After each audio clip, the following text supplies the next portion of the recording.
ওই দাকিয়ানুস বাদশার যে যুগটা ছিল, ওই যুগের অবস্থার এখনকার বিশ্বের অবস্থার মধ্যে কোনো পার্থক্য নাই। ওই দাকিয়ানুস বাদশার যুগটা ছিল শিরকে ভরা, এখনকার ওয়ার্ল্ডটা শিরকে ভরা। ধর্ম, অর্থনীতি, রাজনীতি, জিওপলিটিক্স, সামাজিক বিষয়, প্রতিটা বিষয়ের মধ্যে শিরকের আগ্রাসন দিয়ে ভরা আছে। আপনাকে ওই দুই চোখ দিয়ে দেখতে হবে। কয় চোখ দিয়ে? ওই যুগটা যেমন অশ্লীলতায় পূর্ণ ছিল, এখনকার যুগের দিকে তাকিয়ে দেখবেন অশ্লীলতায় পরিপূর্ণ যুগ একটা। ফ্যামিলিস্ট রেভলিউশন, নেক্সট ড্রেস আপ, ছেলে মেয়ের পোশাক পরা, মেয়ে ছেলের পোশাক পরা, পর্নোগ্রাফি, জিনা, ব্যভিচার, পরকিয়া, এগুলোতে ভর্তি হয়ে গেছে এখনকার বিশ্বটা।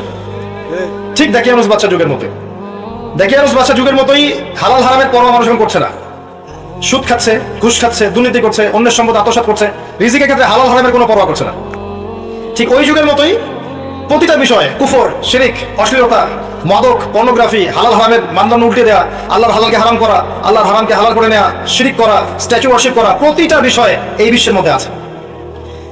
এবং যে বিশ্বে মাসিহুদ দাজ্জাল বের হবে, যখন সে বের হবে, তখনকার বিশ্বে এগুলো আরো সর্বোচ্চ মাত্রায় থাকবে। এখন যা আছে তার চেয়ে আরো বেশি মাত্রায় থাকবে। এখন মেসেজটা কি? এরকম অবস্থাতেও আল্লাহ পাক কিছু যুবককে হেদায়েত করবেন ইনশাআল্লাহ, কিছু মানুষকে আল্লাহ পাক হেদায়েত করবেন।